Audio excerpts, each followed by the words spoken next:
प्रदेश के अंदर 2005-6 में भी आपने देखा होगा खाद्यान्न घोटाला हुआ था, उसकी सीबीआई जांच अभी भी प्रचलित है।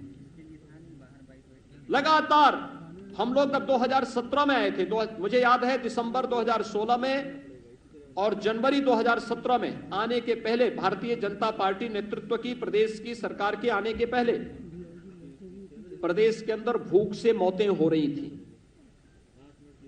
मुझे दिसंबर 2016 में और जनवरी 2017 में ऐसे कुछ क्षेत्रों में जाने का अवसर उस समय प्राप्त हुआ था, क्योंकि वहां पर भूख से मौतें हो रही थी। और जब मैंने उन क्षेत्रों का भ्रमण किया था तो मुझे ये देखकर आश्चर्य हो रहा था कि उन गरीबों के पास राशन कार्ड नहीं थे।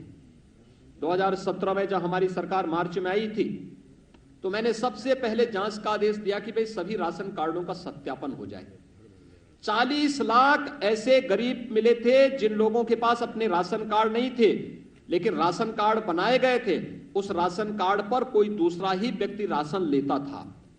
हमारी सरकार ने आकर के सबसे पहले उन गरीबों को राशन कार्ड दिए, फेक राशन कार्ड समाप्त किए और फिर 80,000 राशन कोटे की दुकान को ई पॉस मशीन के साथ जोड़ा गया। आज हर गरीब अपना राशन न केवल अपने गांव में बल्कि देश के किसी भी कोने में होगा, उत्तर प्रदेश का हर नागरिक वहां पर राशन लेने की सुविधा प्राप्त कर सकता है। यह सुविधा उत्तर प्रदेश के अंदर दी, लेकिन टेक्नोलॉजी का उपयोग करने से हमें एक लाभ और हुआ। गरीब को तो राशन मिल रहा है, लेकिन टेक्नोलॉजी का लाभ यह भी हुआ कि 1200 करोड़ रुपए की हर वर्ष बचत उत्तर प्रदेश सरकार को हो रही है।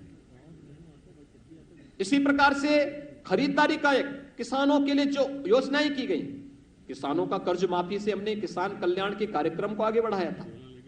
प्रधानमंत्री फसल बीमा योजना को, प्रधानमंत्री कृषि सिंचाई योजना को, लंबित उन सभी योजनाओं को, चाहे वह बाण सागर की परियोजना रही हो या कोई भी अन्य परियोजना, एक एक करके उन योजनाओं को, लगभग 1 दर्जन सिंचाई की परियोजनाएं तो केवल बुंदेलखंड में हमने पूरी की।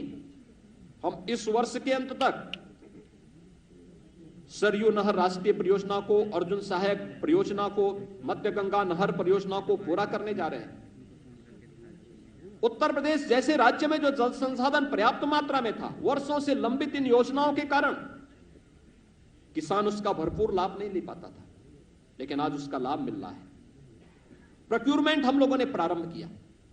याद करिए 2007 से लेकर 2017 के बीच प्रदेश के अंदर गन्ना मूल्य का 95,000 करोड़ रुपए का गन्ना मूल्य का भुगतान होता है, और 2017 से अब तक 4.5 वर्ष के अंदर 1,43,000 करोड़ रुपए का गन्ना मूल्य का भुगतान हुआ। 2007 से लेकर 2017 के बीच तमाम चीनी मिलें बेची गई, औने पौने दाम में बेची गई, बंद की गई। किसान के पेट पर लात मारने का कार्य पिछली सरकारों ने किया। किसान आत्महत्या करने के लिए मजबूर हुआ था। हमारी सरकार ने बंद चीनी मिलों को चलाने का काम किया, नई चीनी मिलें लगवाने का कार्य किया, गन्ना किसानों को समय पे गन्ना मूल्य का भुगतान हो इसके लिए कार्य किया। और हमारी सरकार ने यह भी सुनिश्चित किया कि कोरोना कालखंड में जब देश के तमाम राज्यों की आधी चीनी मिलें बंद हो गई थीं, कोरोना का सफलतापूर्वक मुकाबला करते हुए भी सभी चीनी मिलों को चलाने का कार्य किया गया। प्रोक्यूरमेंट 2016-17 में आप देखेंगे उत्तर प्रदेश में धान का क्रय केवल 6 लाख मीट्रिक टन होता है। यह भी आड़तियों के माध्यम से, किसानों से सीधे नहीं। इसका मतलब किसान को एमएसपी का सीधा लाभ नहीं मिला। अगर कोरोना कालखंड में 2020 में धान का क्रय का मैं आपके सामने आंकड़े प्रस्तुत करूं, 66 लाख मीट्रिक टन धान का क्रय सीधे किसानों से हमारी सरकार में हुआ। गेहूं का क्रय किसानों से 2016-17 के आंकड़े अगर आप देखेंगे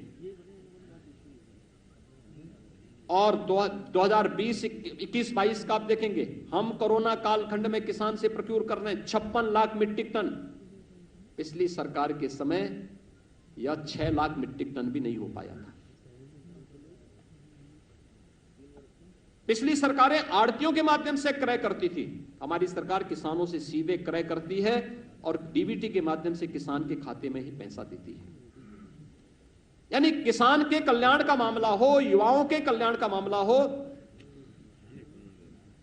प्रदेश के प्रत्येक तबके के हितों के लिए कार्य किए जाने का मामला हो, सुशासन के उस लक्ष्य को प्राप्त करने के लिए सरकार ने वे हर संभव कदम उठाए हैं जो प्रदेश की आवश्यकता बन चुकी थी और प्रदेश को आगे बढ़ाने के लिए अत्यंत महत्वपूर्ण थी। उन्हीं सब योजनाओं को आगे बढ़ाने के लिए प्रदेश ने अपने यहां वे तमाम योजनाएं प्रारंभ की जो प्रदेश की पहचान बन सकती थी।